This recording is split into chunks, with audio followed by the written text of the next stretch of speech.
내 마음을 예수님으로 채워요. 내 마음을 예수님으로 채워요. 라는 제목으로 하나님 말씀 시작하도록 하겠습니다. 사도 바울이 겐그리아라는 항구에서 한 가지 행동을 했었어요. 머리를 다 깎는 그러한 모습이었죠. 이것은 무엇을 뜻한다고 했었나요? 바로 내가 무엇인가를 결단하고자 할 때 하는 행동이었어요. 그렇다면 사도 바울은 무엇을 결단했었죠? 나는 이제 하나님의 뜻을 구하는 사람이 돼야지라는 그러한 결단의 모습이었어요. 그래서 에베소에서 사역을 마칠 때 이런 말을 했었죠. 이것이 내가 돌아오는 것이 하나님의 뜻이라면 내가 에베소로 다시 돌아오게 될 겁니다. 라고 했었어요. 자, 오늘은요, 바울이 떠난 그 에베소로 온 한 사람의 이야기에 대해 함께 배워보도록 할 거예요. 이 사람은요, 알렉산드리아라는 곳에서 태어났어요. 또한 말을 굉장히 잘하고요, 성경을 너무너무 잘 알고 있는 사람이었어요. 이 사람의 이름은 바로 아볼로라는 사람이에요. 자, 이 사람 이름 뭐라고요? 아볼로라는 사람이었어요. 성경을 너무나도 잘 알고 있는 성경학자 중에 한 명이었어요. 자, 근데요, 아볼로가 알고 있는 성경의 이야기는요, 구약의 말씀과 예수님이 오시기 전인 세례 요한의 이야기까지만 알고 있었어요. 아볼로는 아직 구원자 메시아가 오지 않으셨다. 예수님에 대한 이야기를 아직 듣지 못했고 알지 못한 그런 상황이었던 거예요. 그러한 상황에서 아볼로는 자기가 아는 그 말씀을 가지고 에베소 지역의 회당에 가서 말씀을 가르치며 전하기 시작했어요. 그때 에베소에 있던 브리스길라와 아굴라 부부가 있었는데요. 이 부부가 회당에서 아볼로가 전하는 말씀을 듣게 된 거였어요. 근데 아볼로의 말을 가만히 들어보니까 이 땅에 오신 그 구원자 예수님에 대해서는 아직 잘 모르는 것 같은데 라는 생각이 들었던 것이었어요. 자, 브리스길라와 아굴라 부부, 우리 친구들 혹시 기억하고 있나요? 누구와 함께 했던 사람이었나요? 네, 사도 바울과 함께 했던 사람들이었어요.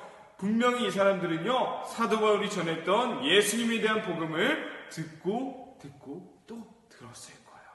그래서 아볼로를 따로 불러서요, 앞으로 오실 구원자 메시아가 아닌 이미 이 땅에 오신 구원자 예수님에 대해서 바울에게 들었던 그 이야기들을 하나하나 다 가르쳐주기 시작했어요.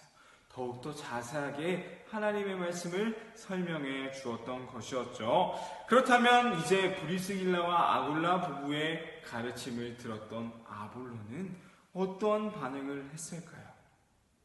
아볼로는요, 예수님에 대해 듣자마자 이미 이 땅에 오신 구원자 메시아의 이야기를 듣자마자 그것을 믿고 따르게 되었어요. 왜 그랬을까요? 아볼로는요, 이미 앞으로 오실 구원자에 대한 마음으로, 그 믿음으로 가득했거든요. 그렇기 때문에요, 이미 오신 그 예수님에 대한 말씀이 아볼로에게는 너무나도 쉽게 다가올 수 있었던 것이었어요. 이처럼 우리의 마음속에 무엇이 담겨져 있는지에 따라서요, 우리의 생각이, 우리의 행동이 달라질 수밖에 없다라는 거예요. 아볼로가 예수님을 곧바로 받아들이고 쉽게 받아들일 수 있었던 이유는요, 이미 아볼로의 마음에 예수님이 있었기 때문이에요.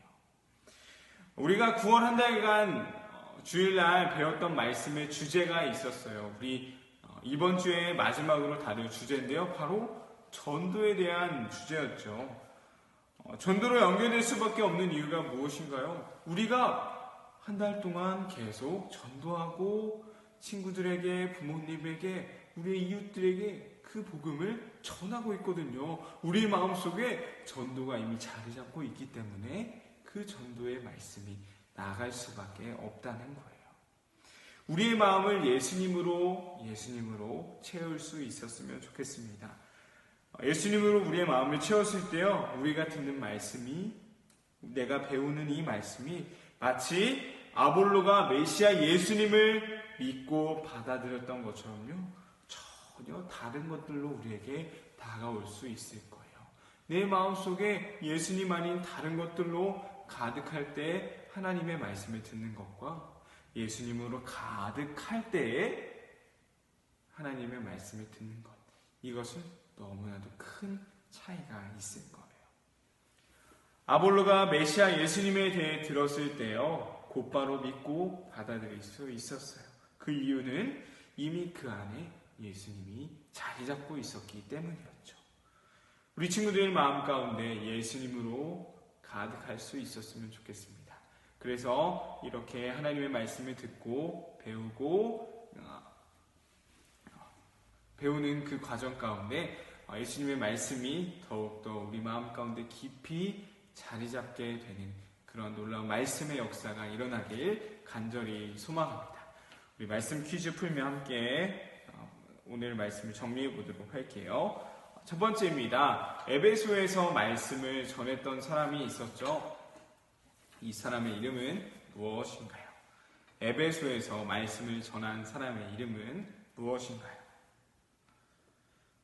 자, 두 번째, 아볼로라는 사람의 특징이 있었어요. 전사님 맨 처음에 아볼로라는 사람의 특징을 말해 주었었는데요. 아볼로의 특징 세 가지를 한번 찾아보도록 해보세요. 아볼로의 특징 세 가지가 무엇인지 한번 기억해 보도록 해보세요. 마지막 세 번째입니다. 아볼로가 예수님에 대해 들었을 때 예수님을 곧바로 믿고 따를 수 있었던 이유는 무엇이었을까요? 아볼로가 예수님에 대해 들었을 때 곧바로 예수님을 믿고 따를 수 있었던 이유는 무엇일까요? 우리 친구들 말씀 퀴즈 풀어보면 오늘 말씀 잘 정리해 볼 수 있었으면 좋겠습니다. 아볼로는 예수님이 이미 마음 가운데 가득했기 때문에 이미 앞으로 오실 구원자에 대한 마음으로 가득했기 때문에요. 예수님을 곧바로 믿고 따를 수 있었어요. 우리 친구들 마음 가운데도 예수님으로 가득해서 듣고 배우는 모든 말씀이 우리 친구들의 마음 가운데 자리 잡을 수 있기를 간절히 소망합니다.